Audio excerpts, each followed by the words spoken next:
Hi everyone and welcome. I'm Marabus and in this video I will talk about phase 2 of Alliance War. In previous video I said phase 1 is preparation day and phase 2 I will call attacking one, and phase 2 lasts for 4 days. So basically from day 2 to day 4 to day 5, sorry, of that event, and all days are similar. You just need to attack enemies. Uh, Depending on how many teams you put in your on preparation day, that amount of attacks you will have each day for the second phase. Okay, let's go to it to show you. Yeah. Your alliance leader will needs to select every day after daily resets. Daily resets is shown here. After each daily reset, he needs to select new enemy before you can even to start your attacks. Okay, I already selected it, so let's go to the map and basically how it's done. The attack phase. You have some routes. For example, you can go this way. Main goal is to go as far as possible to the right to reach the Iceland Guardian, because every tower you can attack only once if there's no enemy team. As you can see here in Watchtower, the enemy put six teams for defense, but in this outpost there's no players teams. There's only boss. Okay, let's first talk about the boss. The boss one is Hydra, and it's easy to attack because, for example, when you attack him, you start with 100 points, and for each kill of it, you get some extra points, and it can go for a high amount of. You can get high amount points with no trouble at all. Even the lower one level, your teams with lower level can beat that boss at least once, and you will get more than 100 points. As you can see, it costs 1 attack points. After you finish that boss, that tower is finished and you unlock the next one. I cannot see exactly what's in that tower because you need to finish first the previous one before you can see if there's for example, some enemy teams put it there. So my main tactic would be for lower ones to avoid players and just go for the boss here, and when they unlock the battle tower, if there's only boss, attack it, then continue your progress to the storm gates. Also, if there's a boss, attack it. If there's an enemy team player, wait for it, because what? Let's see. In Watchtower 6 defense. Why I'm saying attack boss instead of players? Because when you attack enemy team enemy team, you can get maximum 80 points. But we saw that for the bosses, you start with 100 and points go higher and higher. And also, if you are lower level, and for example, you are level 60, and you see here enemy team with level 90, you're gonna probably lose. So since you have limited amount of attacks, because I have 8 teams put it in on preparation day, I have 8 attacks only for this day. So if you spend your attack point on this team and you lose, you lost 1 attack point for nothing. You gain 0 points. So better than to attack boss. I would recommend for higher level people that are participating in this alliance war to wait with their attacks. Let lower your alliance members progress towards the right and maybe win everything, and there's only few players left or even none. There is gonna be at least 1 player team. Let higher level teams beat that players, and lower ones just finishes with bosses. More points for them, and your main goal is to get as many points as possible. If you don't have enough players participating to attack every single tower and reach Iceland Guardian. Higher levels also avoid players then and attack bosses. The best is to spend all your attacks on bosses, and then if there's more attack points in your alliance members in division 1, in your division, let's say in your division, then attack players, and lastly attack Iceland Guardian, because Iceland Guardian is pretty tough for even for higher levels. But if you are high enough level and have great team, you can get more points from Island Guardian than attacking players. For example, as you can see, for me, if I attack players, I can get maximum 80 points. But those points with time decreases. And when you attack Iceland Guardian, you start with 0 points, and for every soul, like Hydra boss, you get some points. For first five levels, you get 12 points per soul. After fifth kill, you get 15 points. My best so far score was 75 points, but I'm, let's say, only level 118. So when I attack Iceland Guardian, I get 75 points. When I attack players, doesn't matter which level they are, I can get maximum 80 points. But if I attack boss, I start already with 100 points. And sometimes I go even over 200 points. So basically, lower level ones just attack bosses and continue to unlocking. For example, go outpost, go battle tower, if there's boss. Let's say in every siege, each other tower, there's only bosses. Then go outpost, battle tower, storm gates, and now choose. Either go this way or this way. Let's say you go this way. Storm gates, druid circle. You want druid circle. Don't go back to mage tower. Proceed to the warriors guild.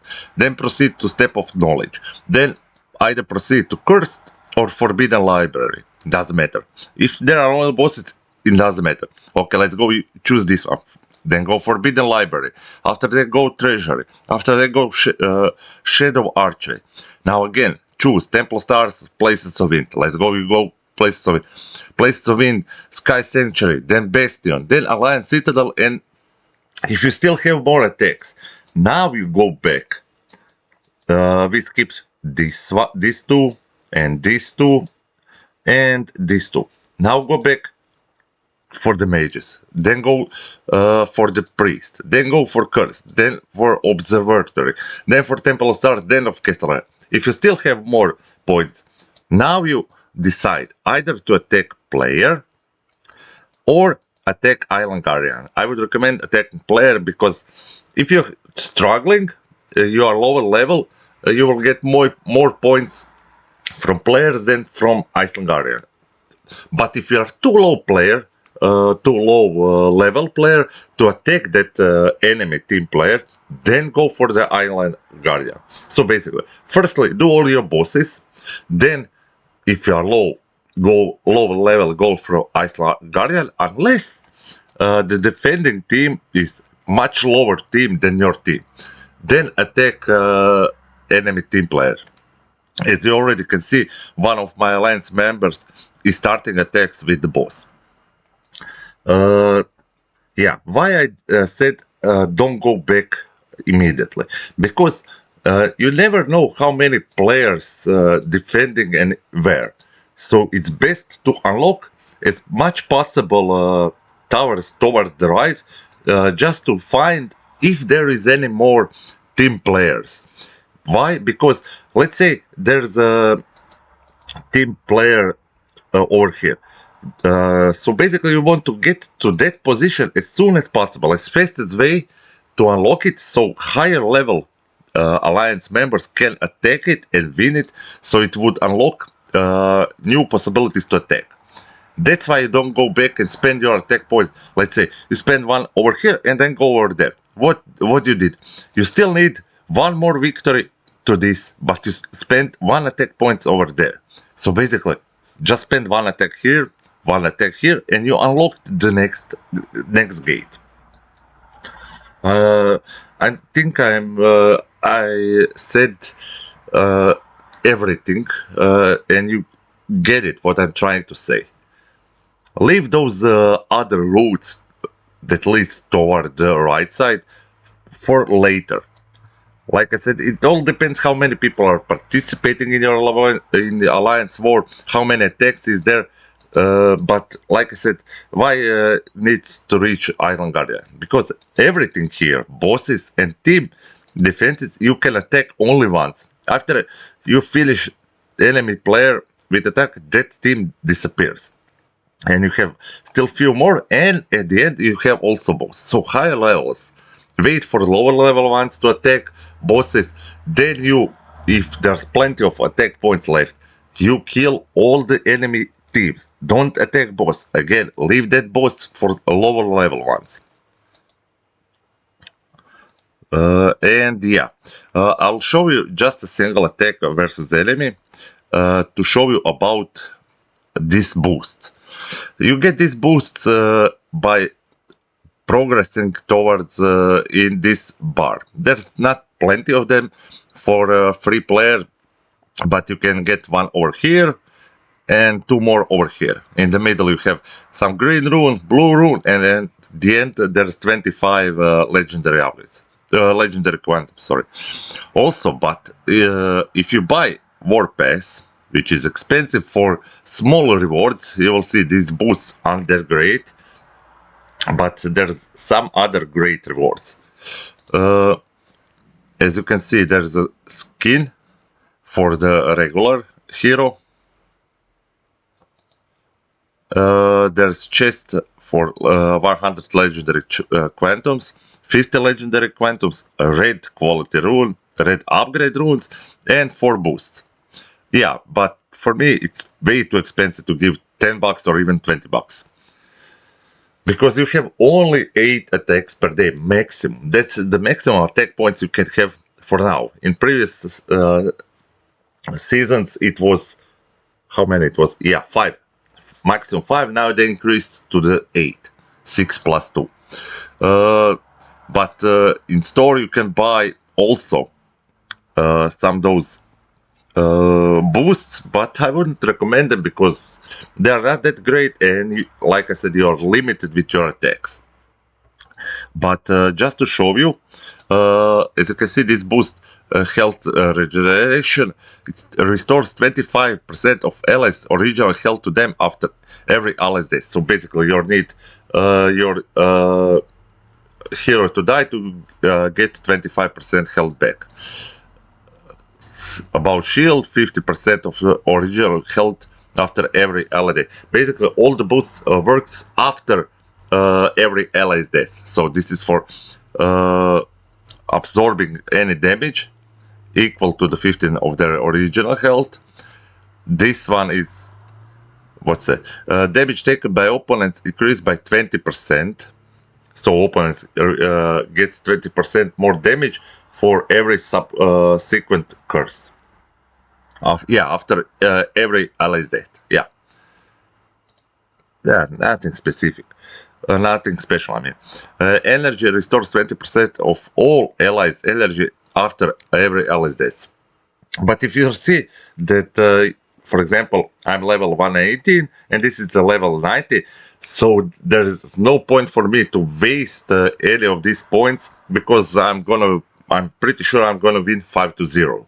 So, and you can use only once those boosts. So basically I have boosts for 3 attacks only. I'm saving them for the last day because you never know what kind of enemy team defense is hiding in some tower. Maybe they are strong players, even though leaders can recheck that enemy that is gonna select for you to attack and see what kind of active players they have. But even though, for example, one alliance has 20 active players and all their active players are higher level, maybe some lower ones, you can't know how many players are exactly participating and if they are in division 1 or division 2. Yeah, so, and division 1 and division 2 are the same route, everything is the same, But for example, the team that leader selected in Division 2 has in both starting outposts towers player defense. And here is level 98 player, even though his other teams are lower level, but nevertheless. And here is level 92. So basically, at the start of selecting team, your alliance leader would know that in Division 2 on first tower is 2 enemies.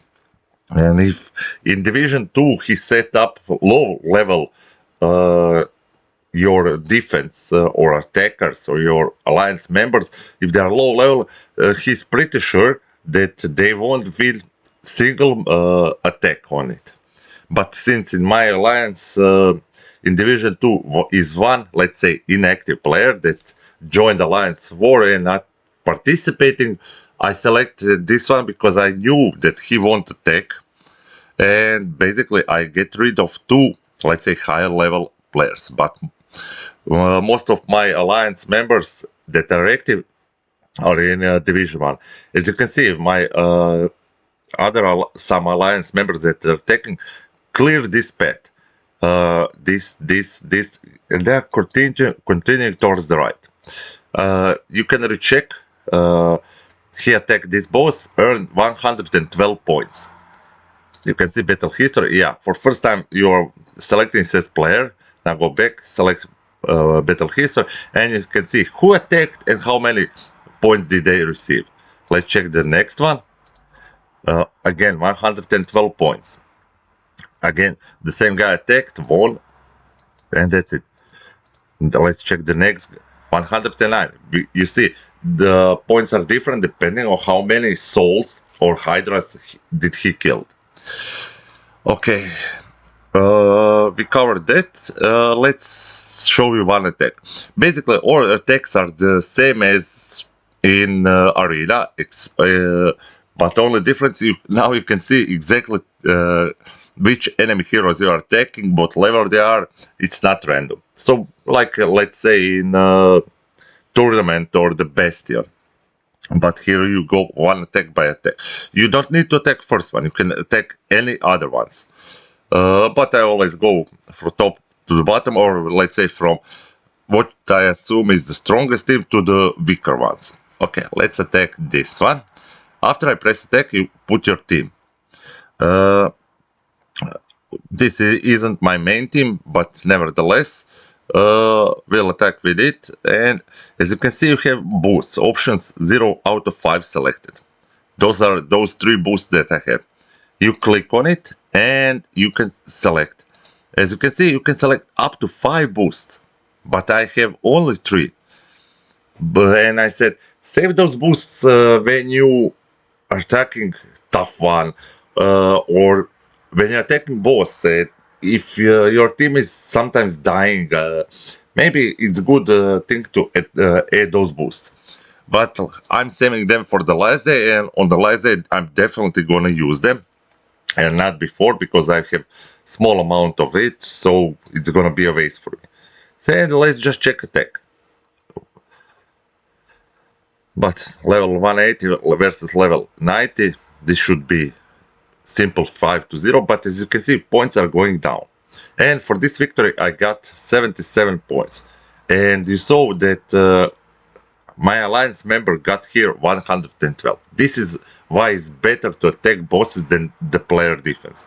I'm gonna wait with all my attacks until every tower is unlocked and see, maybe there's some stronger enemy over there that I need to attack to spend my points. For me, it's better to attack player than spend all my attacks on Island Guardian.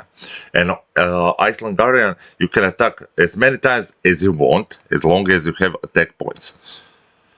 That's the only difference between the others. Players, you can attack each team once, and bosses once.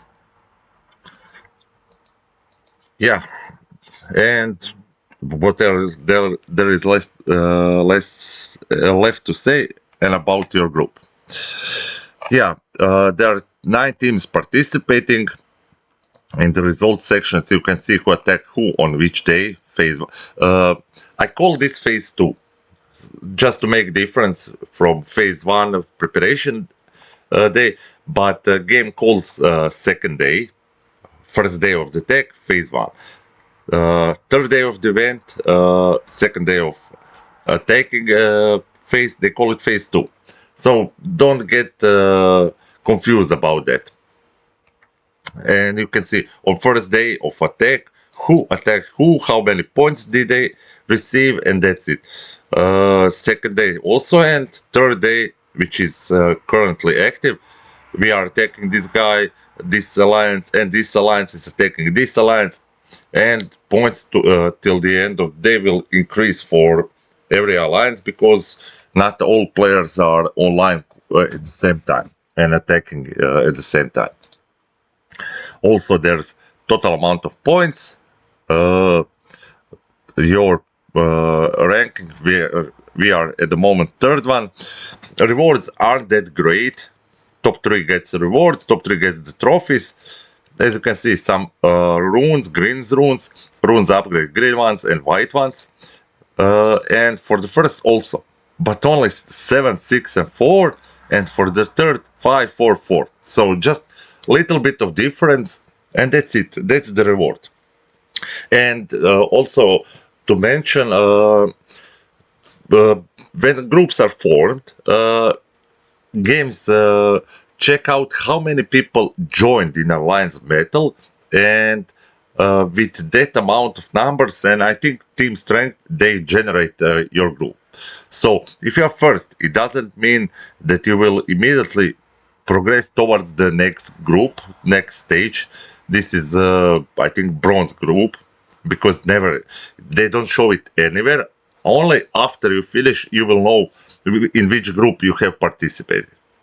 But more active players, stronger team strength combined of those players who are participating will generate your team to be in a higher group, gold, elite, who knows. We have only 6, 7, 8 participants, with not all with full teams, and I think we are in the bronze group. That this is the bronze group symbol. I'm not sure, I will know only when the event is over. Yeah, and as you can see, difference in points are high, because not all people are participating. For example, I'm pretty sure this alliance has only one member participating, and maybe with only few teams, because this is the third day, phase 3 out of the 4, and they are gathered only 91 points. Basically, that's, let's say, one or maybe 2 attacks on player team, just one player team, and winning 45 points on each attack. Yeah, okay. I think that covered everything about Alliance Wars. If you like this video, please give it a thumbs up. Don't forget to hit subscribe button to stay tuned up with my new videos. Also, if you have any questions, feel free to leave them down below in the comment sections. Thanks everyone for watching, and see you soon.